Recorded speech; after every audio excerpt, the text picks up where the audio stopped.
It's wrong. There's what, 25,000 murders in this country last year, something like that? It's epidemic, it's out of control. You know, that's scary.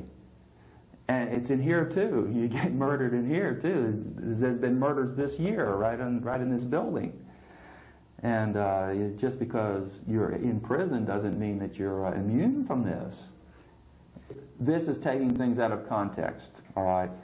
This story, this is part of actual fantasies, all right? Now, what this was, when I was in high school, there was a man by the name of Herschel Gordon Lewis who made films, and he made a film called Blood Feast. And I was very taken with Blood Feast. And I thought, it's so campy. It's so immature. Imagine what we could do here if we had a real scary person, not Fuad Ramses, who is, you know, going to run around and pretend he wasn't believable. This was written during the 60s when I was putting together this character.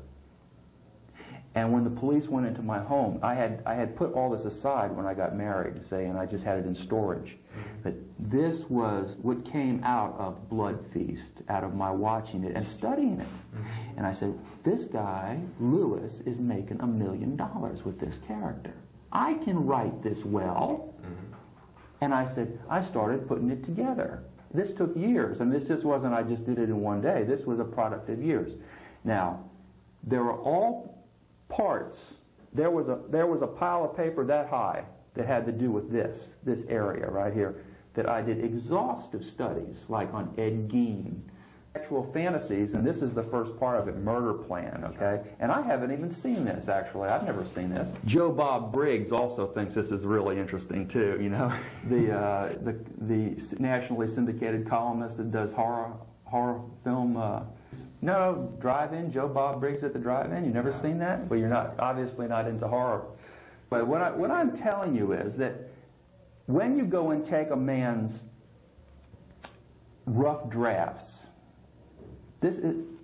when you do a work, and this was to be a work, the ghoul, the person, all right, is a commodity.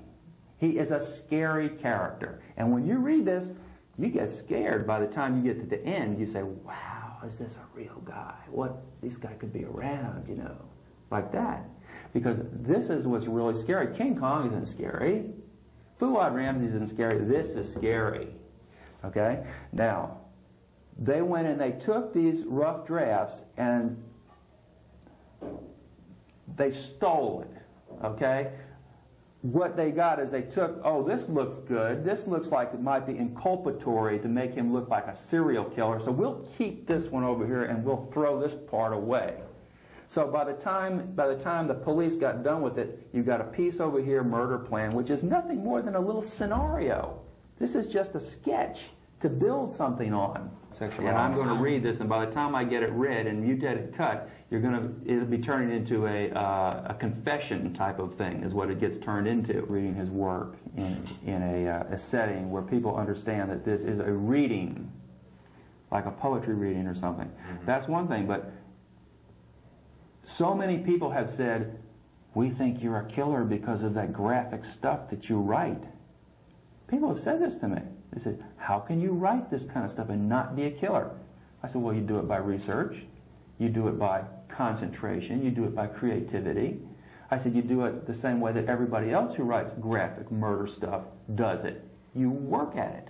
This isn't just something that happens. This is something that you pay money to go to the university to learn how to do it correctly. I mean, I graduated from Florida Atlantic University, and I took creative writing, and I specialized in short stories.